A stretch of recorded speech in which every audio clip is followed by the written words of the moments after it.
کمزور لہجے میں کہا تم اور سلمہ چلے جاؤ، تمہارے ابو کو راتوں جاگنا اور وہ دیر سے کھانا کھانا بالکل پسند نہیں۔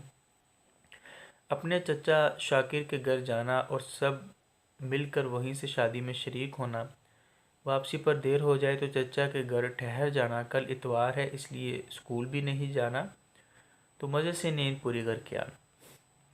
وہ 9 بجے موٹر سائیکل پر سوار ہو کر چچا کے گھر پہنچ گیا۔ سب تیار تھے۔ وہ چچا شاکر کی گاڑی میں بیٹھ کر چل پڑے۔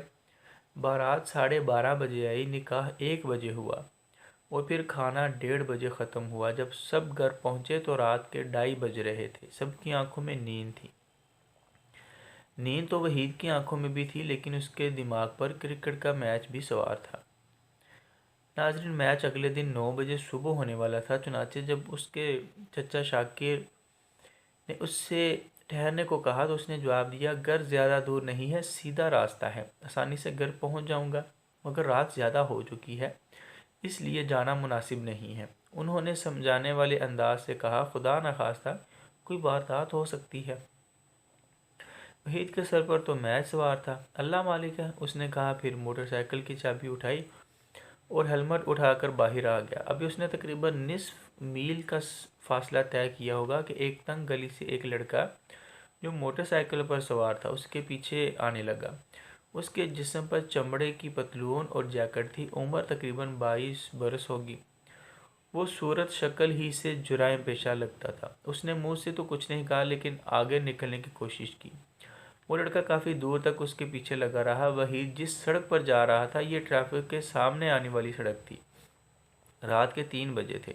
اس وقت سڑک پر ٹریفک نہیں تھا۔ بائیں جانب پل تھا جس پر کبھی کبھار دودھ سپلائی کرنے والوں کا ٹرک گزر جاتا تھا، جو اس وقت سے سپلائی کرنا شروع کر دیتے ہیں۔ وحید کے دل میں قرآنی آیات کا ورد کر کے اللہ سے دعائیں مانگنے لگا، اے اللہ مجھے حفاظت سے گھر پہنچا دے، تو بڑا غفور الرحیم ہے۔ اس کے دل کی دھڑکن بڑھ چکی تھی اور جسم پسینے سے شرابور تھا۔ وحید نے کئی بار اپنے ہاتھ ہینڈل پھسلتے محسوس کیا۔ اچانک سامنے سے ایک ٹرک آتا دکھائی دیا جس کی ہیڈ لائٹ سے آنکھیں چکا چوندھ ہوئی جا رہی تھی۔ اب وہ اس جگہ پر پہنچ چکا تھا جہاں سے پل شروع ہوتا تھا۔ وحید نے اپنے حواس سنبھالتے ہوئے موٹر سائیکل کو بائیں جانب گھمایا اور پل پر موٹر سائیکل دوڑانے لگا تاکہ جلد از جلد واپس چچا کے گھر پہنچ جائے۔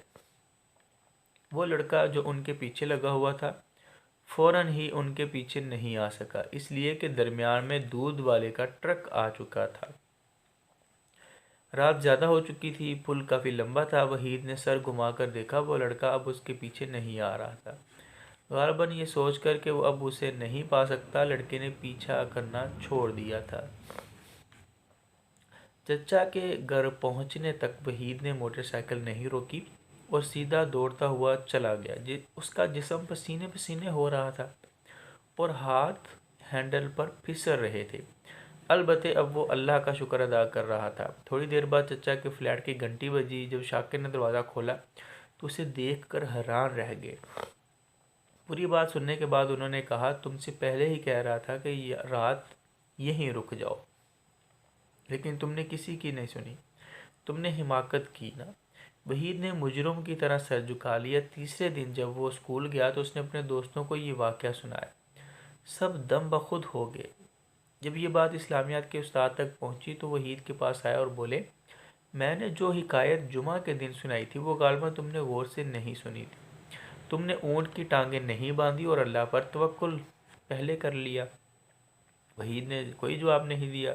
اس کے پاس جواب دینے کے لیے تھا ہی کیا، اس نے شرمندگی سے سر جھکا لیا۔ جی ہاں ناظرین، یہ ایک حقیقت بھی ہے اور ایک حکایت بھی ہے۔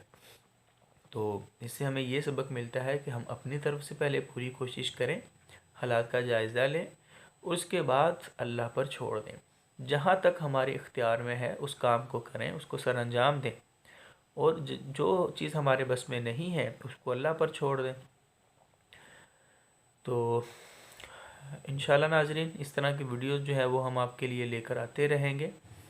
چینل کو سبسکرائب کر لیں تاکہ نوٹیفیکیشن آن ہوگا تو ویڈیو آپ تک پہنچتی رہیں گی۔